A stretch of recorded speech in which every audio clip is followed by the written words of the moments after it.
اور جب اللہ کریم دیکھتی ہیں شہید کی روحیں بڑی خوش ہیں تو اللہ کریم فرماتے ہیں حل تشتہون شیئا،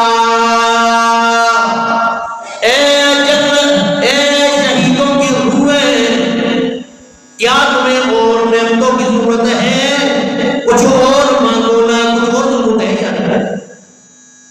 وہ ہاتھ باندھ کر کہتے ہیں ایو شیئن نشتہی ونحن نشرب من الجنہ، اللہ کتنی نعمتیں تیری استعمال کر رہی ہیں، جنت میں کھا رہی ہیں، پی رہی ہیں، اس میں سیل کر رہی ہیں، اللہ کوئی چیز کی ضرورت نہیں ہے۔ اللہ پھر پوچھے نانا کوئی اور چیز کی ضرورت ہے یا نہیں؟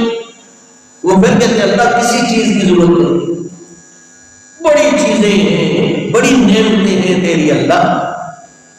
اللہ پھر پوچھتے ہیں نہیں نہیں کسی اور چیز کی ضرورت ہے یا نہیں؟ جب ان کو پتہ چل گیا کہ اللہ بار بار پوچھ رہے، کچھ نہ کچھ مانگنا چاہ رہے ہیں، پھر کہتے ہیں یا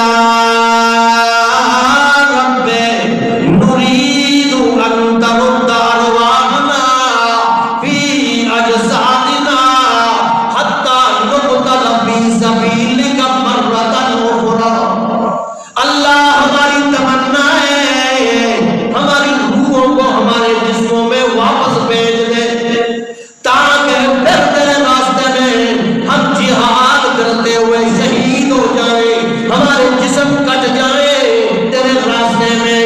اے اللہ، اللہ کی قسم ہے جتنا مزہ اللہ تیرے راستے میں کٹ جانے میں ہے، تیری جنت کی نعمتوں میں بھی اتنا مزہ نہیں۔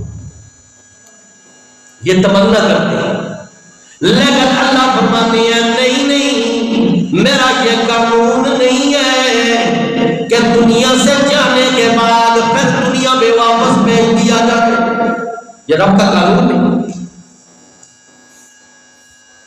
اس لیے تو اللہ کے نبی صلی اللہ علیہ وسلم اس کی تمنا کر رہے ہیں۔ حدیث میں آتا ہے